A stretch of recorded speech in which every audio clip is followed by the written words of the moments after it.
Ebusa kame se ni party ahonja ompe. Jesus got na makomu an. Je say e be board ma so mo asem ma media no so. Omun face a very swift backlash ya. Omun ntimi ntenase. Prophet Isaac Dr. Owusu Bempah obeka nsem bi afa Bawumia ho. Na memo watie na at the end of the video no makansem bi address of Penyah. Penyah block media. Meso say ni di mo. Obe like video no other ma subscribe button na be click notification icon of latest update na ba chere wa adwen de mame e wo comment section so ba so no ache for anya bia hye o 2025 na sim nu a so Penyah na Owusu Bempah Kwaku Annan ene na kontokwa on several occasions Kwaku Annan on CTV GH one na clash akeka na adwa chen class onye nyame nipa. Guess what? Election time ni mu no then Bempah would call Kwaku then e so na journalists video what Ghana be anim Bempah language. Me say journalists be brain more language. Oh, want to say na then so. And of course, many of these our men of God would always some of the culture they seek information from journalists, from politicians, from doctors, from security top officials or no me share come. And the meaning need come say oh, bibia ko kama global info analytic for the opinion polls say ba sa opinion polls e shape baby elections ne ko pe and not getting interest no start say no up report ni bia hwe folks na me the report ni brewia say general hwemu no what Owusu Bempah on the flip side would do ni say no package report no in his own style in his own way no they bet na saw them with being conscious so hey sir like seriously and in all of this all of us were busy monitoring elections and we didn't know what was going on. Now the aya na ha me poni say report na ba me ma senior man say there is a summary in the report. Sa summary no because report na it would be a summary na kwa summary ho say because global info analytic aya Musa Dankwan wo mo the figures na ba summary ho it is so easy for you to see and do your analysis. Bempah minim say na sabi so ni marking kan obegina wo konsu to the extent say just a way to car akonifie asien na akotena se acheche ni say na o see bisa say na wo ye sure na wo ye say sana ni na no who bisa no na who pick that information package the akwakoshe nkom am NDC for you were despicably shameful. Now I have seen say no, you were not the man I thought of. Bempah, you are not the man of God I thought of. And come shall be sharing area. Atro na brebeni. God has exposed you. Onyami hu mobo no ma wonka kaye. What? Owusu Bempah. When you expose in the air, you know. But I dare you say you will not force us to start the expose. No. Now we na makan. The next thing I say they come home Ghana for is for Ghanaians to listen to your own voice. When you bria global info analytic for report which is hey and who baby did the matem and who boys. The next question maybe so who is the event said the God who prophesied? Who is the God who is prophesying to him earlier that candidate question number the man who is the God prophesying to him earlier that candidate John Dramani Mahama was carrying what coffin that God has projected John Dramani Mahama, and later the same self-styled man of God was out there campaigning for candidate Mahama. Miami program so no better with the 2 TV or say then candidate John Dramani Mahama osufundaka na emoja aye nensa hu na orefi so orefi me ba be tape natural magana fu how crook you are, how what fake you are or say moja wo nensa ho na fundaka so no mti asem we mpeni nsem da bani na no a matter of time me mpentam emu atensa no broni wakase be say the vindication of crime is in the womb of time ebre na aso no. Yeah. The same Owusu Bempah, ye nim de ko ba ye bam Bempah say hey John Mahama na eden LED. Na Ghana for nim say no. Mo monitor na call of guys no mu nim say no. behind all the scenes, he was speaking certain what? Informations behind the scenes, not the end commission. I dare you, come and tell me, Dunyame, Yankopon Ko, or Shell Sankom, Emma 2024, would or Mouse, prophecy, or the ban. I dare you, come and prove that God near Shadia. I dare you, come and prove you are fake. Men are make a show, we are fake. Information in Nano, out there with Mania, Nina, you do my shisha, and away. I thought some new dim como. We are fake. Mumisano, a debenti, and a nibufu MPP4 at the latter part of it. And yet only see a chini tumo, Munkobisano. One of Owusu Bempah's anger was because the MPP4 promising said one may construct asphalt road from the junction to the doorstep, and MPP4 and one, and he's angry. One of the things he got angry, and there are many more. We need time tonight. Hey, folks.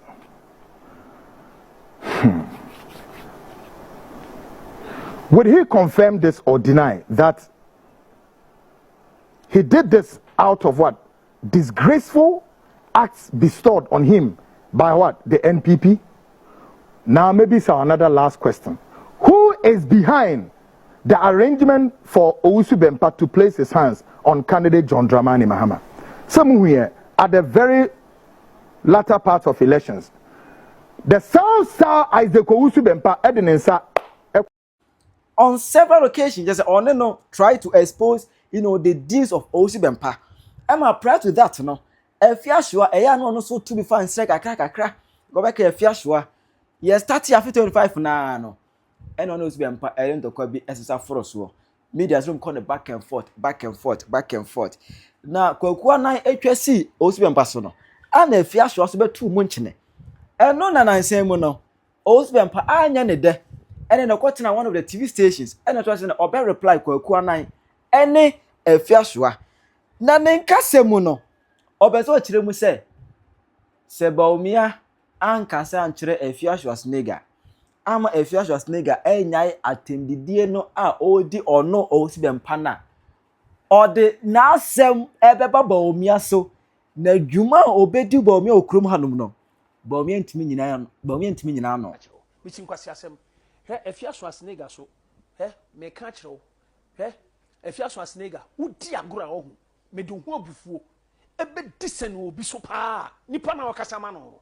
Udi agoro. Sa nipa na wo kuntokwa ma no. Aye Dr. Bawumia no. Afia Schwar nigga. Se wonim na be kama sem biem. Ade a meye Dr. Bawumia wo krom ha no. Also be so oya president. E wo krom ha.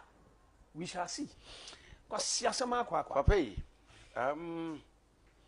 Also for busam do be busam na menya ntam na menko. Yo, Papa yi. Nkwaseafuo bi agimi too much. Ukaka so osofo na odiji atem na osofo na ne buafu na osofo. Me ba cho Papa. Elisha bufu ye. One phrase sisiri. Elijah bufu ye. One phrase jan free so. Moses bufu wan kasa ma asase ampa ma ni panko show. Yesu bufu ye wan ni atem. Nkwaseafuo. Kwaku Annan say o de me kokot. Na asem na etwamu no. Okwako osofo ere. Kokanya wa podam. Nkwaseato. Osofo kasa na minti na menya na menko. Ebe shenkom na 31st ebe shenkom. About what time dry ebe shenkom in the name of Jesus. Ti se Kwaku Annan to no okeka jimi sem se on primodifo bi an shenkom 31st a eye jimiye ene wo yesakanaman ene bayiye tinimu. Because obi abayiye tinimu bia ene wo ye jimi sem se de Kwaku Annan ye no. Hwe unim Kwaku Annan boss no. So an kasa nte Kwaku Annan ama na anya se jimi sem na boss no San or say, yes, your friend at Atingo, said to Agongo, said to Agongo, me, said to Agongo, me can't know. And yes, me dominum, Udia Gra, Adia Mayo. You can't walk off a Kwaku Jim for another time or Nkwaseafuo. I want there too. Young Pamano. Or the same cost of Ubisua, no one for fetch your condition of the sick. Me on a catch me say, Bodinya Mitchell wants to be a Bawumia. Na sem ne ba outa e be ku bodi nyame che ni mo se e be ma na sori begu na boys bi o me sofu bodi nyame che anante o mkuta sofu bodi nyame che secret e ba bonte e be say no enti boy ni boys ni demand $1 million and I'm say Kwaku there is something wrong with you ade Kwaku na sofo boni na me che wakokum nipa na sa prove now so wo no come and show it to me sa boys no for mo bra me nchen na me hu no no me ka de abodi nya me chae Kwaku na ntimi anfa bibi ama boys no so awonfo ma amba afo samba another time o si oh when boys na kasa o say $700,000 kon beje o so for kan ya be duru $600,000 am se Kwaku na wa boda mo nim nyansa ana wo tu odidi mi Owusu Bempah atem wo Kwaku Annan wo now started ntokwa ba so first tama o hot FM me no kofa Dominic betra on ma Dominic e be twa ntoto me so sa me kopo ase na me your court enya Kwaku Annan na ma Dominic started sada ye ne Kwaku Annan tokwa ho na sha ase enya Kwaku Annan wo ba na tu na ba me fie ebe pa me chose boni ade yam bia me fa ncho because of honorable candidate Japan tea and silver lady mo and me jade cho because ye kwa una na ye me interview every week obe fie be giska na se bia ma ye bibia ma obi na me kan obi ko jama bi ka so Owusu Bempah de o ye bi ma na oba ba kan ne nipa ko onime me ntesa da na niam ma ya ma nkrofo e di enti no se me kan ba Kwaku na timi send me voice messages sai ufiri se ya japade a wo ene niam a wo na di tu ho ena ho ahwan na me wo fa ene Kwaku Kofi Annan oboa enya no wo fa ne Kofi Annan oye koshini wo so wo fa ne Kofi Annan come and prove it what must ye ena me wo fa japade o ye ka se pam ye na yesusu yesu ye defend ye ho wait etu a ye register wo se ye de ende ya ye bone wo so so tu wo so be shoot obi de na ye di shoot nya tu na ye di shoot ana ye de abo na shoot na dwene wo fom kwala dwene em so nim nyansa em say ne mama ne papa wo no mu nim nyansa no omudi bia wo no hwe Kwaku Annan wo memu cha asofo a wo attack wo no me your last stop osofo afebusa me bibibiem na enkoso me wi a meka dream a menya fa no ho na ma obi a wo se Kwaku Annan wo ye beifo nya se asema benti na meka wo ye beifo saa na akwa bi tete me saa na akwa bi tete me fa ne chama wuntumi o tete me saa na me wo tete me ena bia bufuo na me saa me ya niama osofo me shede na me se mo me mama hwi mo be hwihwie bia bi nsi da wo ho abufuo nti me ma part na hwihwie bia mo remfi da de mo dia ye mi nyina ma ba be pa me hyew mo san provoke me osofo apa me chiro mu nyansa me se me kwa Asante region na me duru ho no be hese nipa beto aba omu no mu fisam betena kama ba na chama unti kura betena kama nkontimi stop me me komase me gidi na chama untimi we chama untimi na me gidi na wo ye baby osofo apa ayan sam fupa na nkrofo bi di na Ghana kroma no what you say I don't fisam mi so sofo mi so wo fisam mi so osofo apa kura we pa Kwaku Annan na wo ade Kwaku Annan wo ade sa na wanyu obi amfo asema nko no so se me Owusu Bempah Kwaku Annan wo sofo mafreda champon sa no de osofo apa ene kwase mo mi ni se me nyanyame but me kase me ya men challenge me MPP for omo problem e wuntumi nanka ni kwan se komo ma wuntumi ne nkrofo be di matem twitwa ntroto me so e hye bebufuo omo yesa no ena ma misumi di ebufuo 10 ye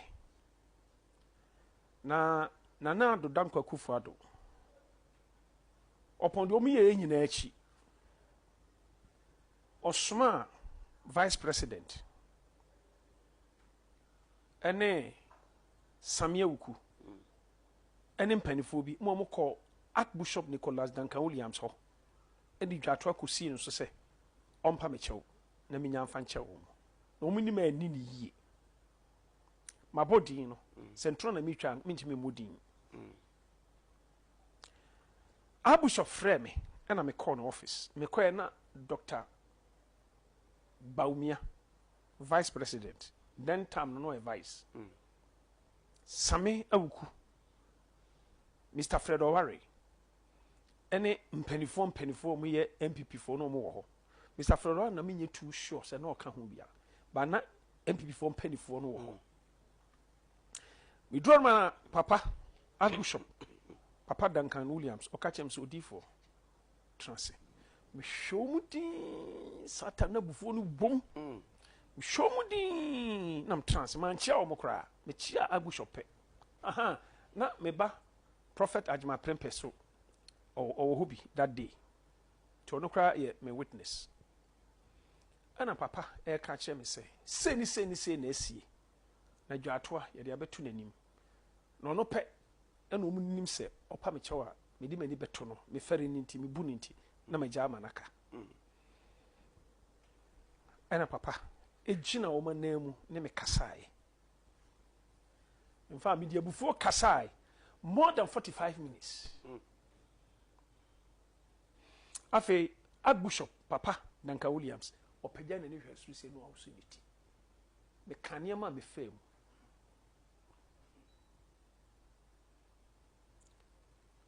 Afe Dr. Bawumia sorry na obe hageme. No se me fa ne bone nchem. Me fa o ma pani so any MPP for bone nchew. Mr. Samia okumu nyina e chewpa. Me trasi din na me gu ho me kokko. And I'm saying mate me jade achemo. Ti Dr. Bawumia sana oba asore ha. Munia na Mr. Samia okubegyina aka se papa o mane yen na sebe oba junso gu sira sokra na yen twantwene baye pepa. Sa tam na sa case na esi ama e chewpa bi aba ama meja ama naka. Menye nyame ba me nyame akoa me Yesu Kristo akoa. Enti no achi nam de mpa bota wo machi. Kosi da erade ka asem bi kire me. Then I'm start saying me twitwi bricks. E hona chama untumi eso ne nkrofo ba mu bi. Be di matem. Abra me nya omo boni bia. Sata na me nyina ba bia akora nkasantia wo bia no be di matem. Omo di matem na mse sa na kasa ne nyamu no. Odi for bra ya chi yen no. Ya chi me no. Sade NDC for show odo e de kire me no. Sofo me hu dwiri me. Omo mpa nka meka se e hona chama untumi eso ne nkrofo ba mu bi. Be di matem. Abra me nya omo boni bia. Sata na me nyina ba bia akora nkasantia wo bia no be di matem. Omo di matem na mse sa na kasa ne nyamu no. Odi for bra ya chi yen no. Ya chi me no. Sade NDC for show odo e de kire me no. Sofo me hu dwiri me. Omo mpa nka meka se masori atia omo pa okro yi muda. Baro omo mom na sem tro me. Anya politics o. Nya se na omo ya politics o. But omo ehunu se no. Adi we papa sofu yi ayede ama papa ayede ama MPP4 pa na mo ye ne sei. Any MPP4 mutri modern. Enunti ena ema NDC4 look different from MPP. NDC4 one carry too much. Hwe ade na esie no mo chie me no man ko twetwo so for man ko kum ni po da wi so for man anya ade o senke na me nka ho bi o ya che me ma ena me ko akobu sasa sembe ne de mafra se me dem support ama honorable alanchramanten chama untumi na so na ka kire be hey mi Owusu Bempah sata na me ne Mr. Alanchramanten kura nhia ena omde ya me no afra mu ko me pani akume afa duru tambi Mr. Lawyer Gary Nimako ena o defend me ena Mr. Honorable Kennedy Japan ne brother Raf Japan ena Osofo Daniel ene ni Chambers ni Nkwaseafuo mo but unim say o my penny John Dramani Mahama lawyer papa your friend say legitimacy bodini kase lawyer Godwin Kojo Nyamishrao Tamaklo ono eno o defend me o defend me serious owura sami damfi oda ona hey osofo Mr. Eric Opoku osofo maame hana bisiu hwe tama ne yakwakoto no maame hana bisiu ba me fie be ka kire me say papa me pese me organize man ne ba be cha wo court. I'm telling you Abraham people for obi no kro ba me nchen so kwa koja me court enya se bia asema benti na me to ansem de me kanyina a fact enti osofo obusa me sa de mpesa me ma ote ase ne se omuni mani ni eno na nche me nka se no nti me to mra ma mra ne minni obi obeka se Owusu Bempah o to mra ne mra ye do fa mra kwanso bi nipa no nim asem num ebiri free say di tuo kwa agrada o se ekusuto na nya no kreda di entinya kwa agrada fi makasa asem no now you know some of with all due respect said your workers Afia Schwar and edi watem as Afia Schwar hwe ya all the ones be call Bawumia ase no don't even try it don't and try so only Afia ako beef neze beef no afoforo na wontimi ntoa so a just give in just surrender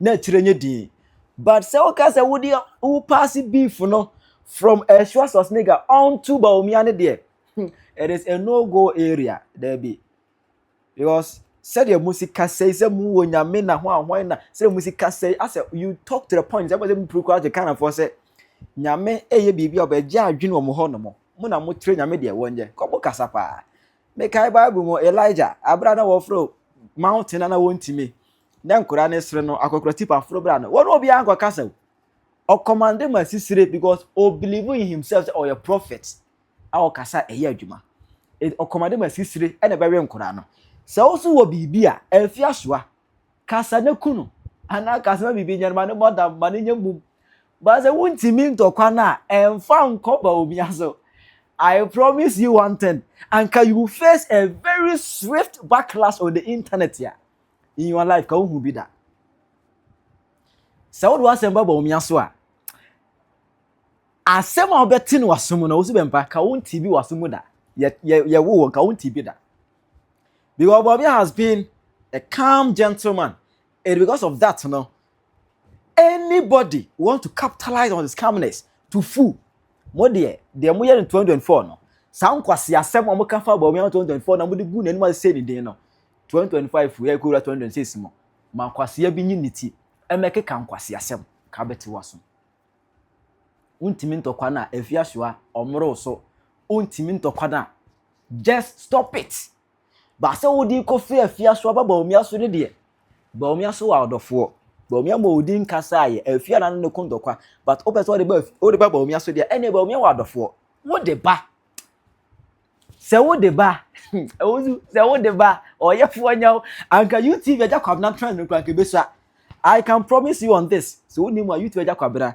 me ma ne trend ye o de fabra anka beti wasum on the internet chira adwema me e wo comment section hi Penyah block media akra. We wish you a Merry Christmas. We wish you a Merry Christmas. We wish you a Merry Christmas and a Happy New Year. Merry Christmas!